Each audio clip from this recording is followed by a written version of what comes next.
റസൂലുള്ള കാല് വെച്ചിട്ട് എത്ര കാൽ പതനം കൊണ്ടാണോ ഒരിടത്തെത്തുന്നത് അത്ര കാൽവെപ്പ് കൊണ്ട് ഡെസ്റ്റിനേഷനിലേക്ക് എത്താൻ ഇത്തിബാ ചെയ്യുന്ന സഹാബികൾ. നോക്കൂ, ഇങ്ങനൊരു നേതാവ് ലോകത്തുണ്ടോ? അതേ ലോജിക്ക് കൊണ്ട്, സ്നേഹത്തെ ലോജിക്ക് കൊണ്ട് അളക്കാൻ കഴിയില്ല. പ്രണയത്തെ, ഹൃദയാർദ്രതയെ, ആർദ്രതയെ, രാഗത്തെ, അനുരാഗത്തെ യുക്തി കൊണ്ട് നിർവചിക്കാൻ കഴിയില്ല. കാല് നീണ്ട ആളും കുറച്ചു വെച്ചു. കാരണം റസൂലുള്ള അങ്ങനെ വെച്ചത്.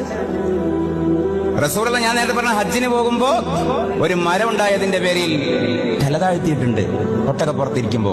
കാരണം അപ്പോ തല നേരെ വെച്ചാൽ തലേക്കെട്ട് ആ മരത്തിന്റെ കമ്പിന് കൊള്ളും. ആ മരം പിന്നീട് മുറിക്കപ്പെട്ടു. ആ മരം മുറിക്കപ്പെട്ടപ്പോ സയ്യിദിന ഉമറുൽ ഫാറൂഖിന്റെ പുത്രൻ അബ്ദുല്ലാഹി ഇബ്നു ഉമർ റളിയല്ലാഹു അൻഹു ഹജ്ജിന് പോകുമ്പോ ആ സ്ഥലത്തെത്തിയപ്പോ വാഹനപ്പുറത്തുനിന്ന് വെറുതെ തലതാത്തി. അല്ല, നിങ്ങൾക്കെന്ത് പറ്റി? നിങ്ങളതിനെ അവിടുന്ന് തലതാത്തിയത്? കൊല്ലങ്ങൾക്ക് മുമ്പ് ഞങ്ങൾ ഇതിലെ പോകുമ്പോ മുത്തു മുഹമ്മദ് മുസ്തഫ സല്ലല്ലാഹു അലൈഹി വസല്ലം തലതാത്തിയത്. ഇപ്പൊ മരം ഉണ്ടോ ഇല്ല എന്നുള്ളതല്ല, എന്താണ് നടക്കുന്നത്, എന്താണ് നടന്നത്.